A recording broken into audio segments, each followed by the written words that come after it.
atas teh aya di sekitar ieu tah. Tah sakit.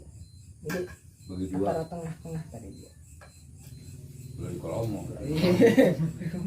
Nah, jadi maksudnya dina suling mah niup posisi bibir jeung tangan teh bener-bener berpengaruh. Ayeuna niup lawan teuing hasil suara berbeda. Ya ketika niupna tarik teuing jeung posisina misalkan Bergandengan. aya nu